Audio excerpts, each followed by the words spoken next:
የእናንተ ጫጫታ የትም አባቱ አይደርስም። ተልባ ቢንጫጫ በአንድ ሙቀጫ። ፊልድ ማርሻሉን አታውቋቸውም።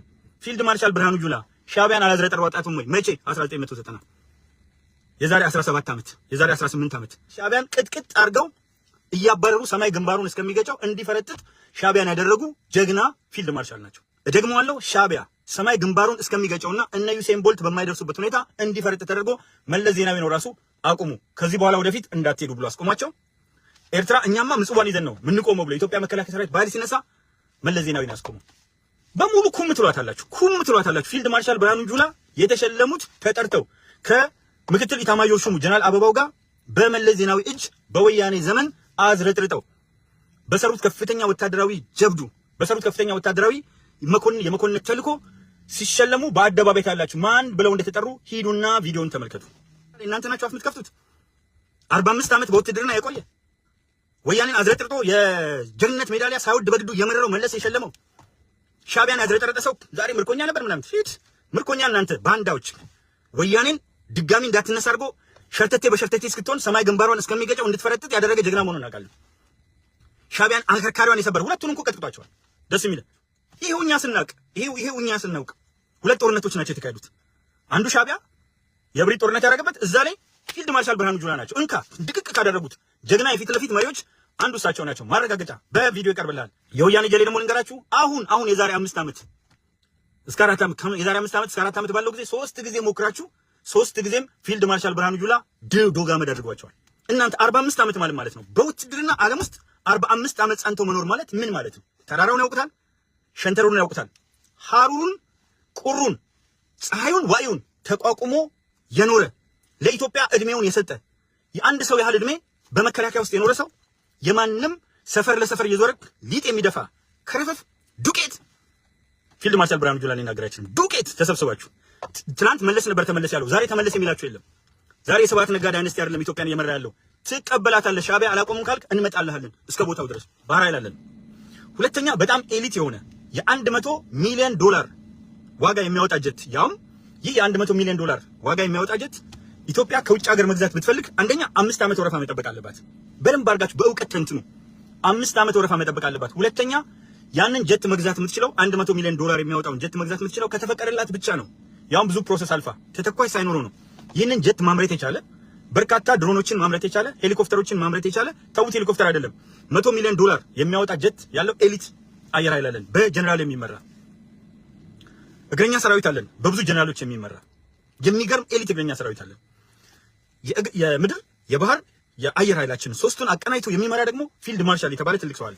ስለዚህ በተናገሩ ቁጥር የሚናገሩት ድሮን ነው የሚናገሩት። ኢትዮጵያ አይታ ማታውቀው ከባድ መሳሪያ ነው። ፊልድ ማርሻል ብርሃኑ ጁላ ማለት በአጭሩ ወያኔን 3 ጊዜ ድል ያደረጉ ናቸው። አሁን የዛሬ 5 እስከ 4 ዓመት ባለው ጊዜ፣ ትላንት አይደለም፣ ዛሬ 5 እና 4 ዓመት የቆየ ታሪክ አይደለም የምንነካው። የዛሬ 6 ዓመት ልጅ 2 ዓመት ሆኖ የሰማው ታሪክ ነው።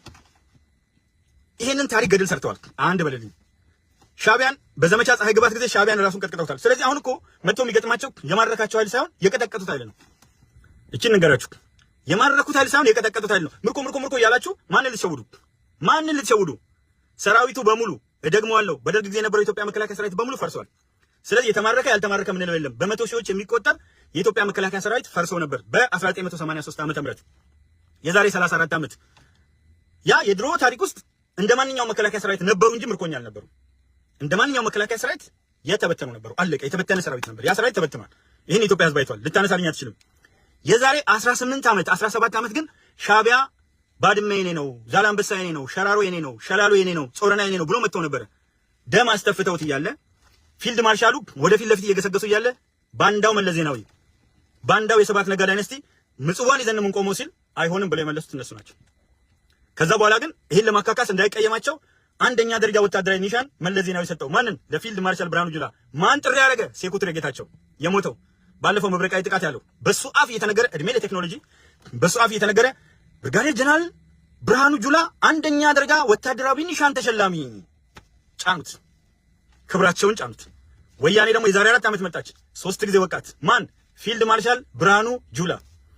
ስለዚህ የምትንጫጩ ባንዳዎች እና ባዳዎች በደንብ አድርጎ ስለደቆሳችሁ ብትንጫጩ አይፈረድባችሁ። ወያኔ ግን ማደንቃት በምንድን ነው?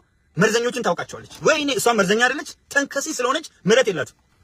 እስክንድርን አስገብታው ከነፌስታሉ ያወጣው ዶክተር አብይ ነው። ዛሬ እስክንድር ጠላት ማን ነው? የዶክተር አብይ ጠላት እስክንድር። አንዳርጋቸው ጽጌን ከሚበሰብስበት አትፈታውም ነበር ወያኔ። ጆሮውን ይዛ አስገብታው በክብር አስወጥቶ ያነጋገረው ዶክተር አብይ ነው። ግን አንዳንድ ሰው እጁ አመዳፋሽ ነው። እሱ ደግነቱ ወርቅ ነው የሚያፍሰው፣ አልማዝ ነው የሚያፍሰው እንጂ እጁ በእነሱ አይለካም እንጂ የሚያፍሰው ነገር በአባባል አንጻር ግን በሙሉ እኮ የፈታቸው ሰዎች ናቸው። ኢትዮጵያ ገብተው ማያውቁ ትግሉን መርጦ ባለስልጣን እኮ ነበር። ለምን ፈታቸው ብሎ የሚያለቅስ በሙሉ ፈታቸው። ጠመንጃ ያስክ ናግባ አለ 98% ወደ ሰላም ተመለሰ። አይ ጭንቅላት እኔ እኮ ቅሼው ነበር። እንዴት ዶክተር አብይ መሳሪያ ያዙ ሰዎች ያስገባላሉ? መሳሪያ ያዙ 98%ቱ ሰላማዊ የሆነ የአማራ ዲሞክራሲያዊ ኃይሎች ንቅናቄ አይገርማችሁ? የአማራ ዲሞክራሲያዊ ኃይሎች ንቅናቄ ከነጠመንጃው ነው ዶክተር አብይ ያስገባው። ዛሬ ግን ሰላም ነው። ይኸው ተስፋውን ያለምነ በፓርቲዎች የጋራ መድረክ ላይ ትልቅ ሚና እየተጫወተ ነው። ሌላው አርበኞች ግንቦት 7 ነው ከነ መሳሪያ ያስገባው። ይኸው ፕሮፌሰር ብርሃኑ ነጋ በሰላም ናቸው። ሌላው ከነ መሳሪያ ያስገባው ኦነግ ነው። ይኸው ኦቦ ሌንጮ ለታ በጣም የምናከብራቸው እጅግ በጣም የምናከብራቸው ዶክተር ሌንጮ ባቲ ይኸው ገብተው ሰላማዊ ሰዎች ነው። ስለዚህ ዶክተር አብይን እኔ የወቀስኩበት ቦታ ላይ ሳየው የትና የትለካ ቀድሞኝ ሄዷል። ምን አይነት ልጅ ነው? ፕሮፌሰር መስፍን ወልደማርያም ምን አሉ? አእምሮን እንዴት ቢያሰለጥነው ነው አሉ። ተገርሞ እኚህ ሰውዬ እንግዲህ በጣም ሪሰርቸር ናቸው። ሂዛን አካዴሚሽን ኖትድ ስኮላር ፕሮፌሰር እና ደግሞ በፖለቲካ ትግል ውስጥ የታገሉ ሰው ትልቅ ሰው እንዴት አእምሮን ቢያሰለጥነው ነው አሉና ሚሉት ሲያጡ ለኢትዮጵያ ሕዝብ ከእግዚአብሔር የተላከ ስጦታ ነው። ተከፍሏቸው ነው። ፕሮፌሰር መስፍን ወልደማርያም ይናሉት ሲቪል ደህንነት ነው። ያው ሹም ነው እኮ ቀላል ሰው አይደለም። ሰውነቱ ደግሞ ቅልጥፍ ያለች ናት። እያንዳንዱ ነገር ያነባል። እንደ ነብር እየተወራጨ ዙሪያውን ይመለከታል። 360 ዲግሪ እንደ ንስር ከላይ ሆኖ ማየት ይችላል። ስለዚህ ማን ምን እንደሆነ ስለሚያውቃችሁ እንደ ወያኔ አይደለም የሚያደርገው። ራሳችሁን ከጨዋታ ውጭ ወያኔ አስራ ነው።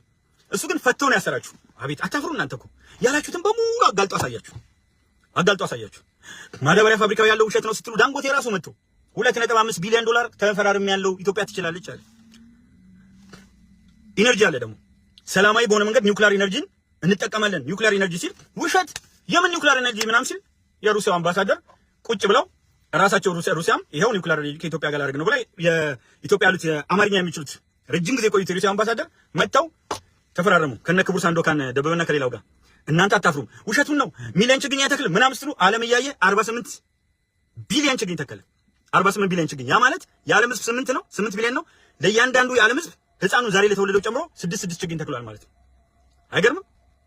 48 ቢሊዮን ተከለ። የዓለም ሕዝብ 8 ነው። ስለዚህ ለእያንዳንዱ ሰው በነፍስ ወከፍ ለዓለም እና ዓለም ዕዳ አለባት። እኛ ችግኝ አይተክልም አላችሁ ተከለ።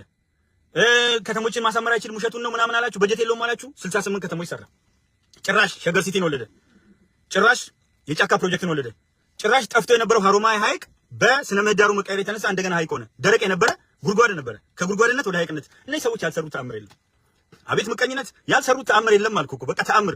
አቮካዶ ብትለው በብዙ ሺህ ቶን፣ ቡና ብትለው በአንድ ዓመት 3 ቢሊዮን ዶላር በዚህ ዓመት ብቻ እናገኛለን። ጭራሽ ካካኦ ምናምን አምጥተው ካካኦ ተክለው የሆነ ተአምር እየሰሩ ነው።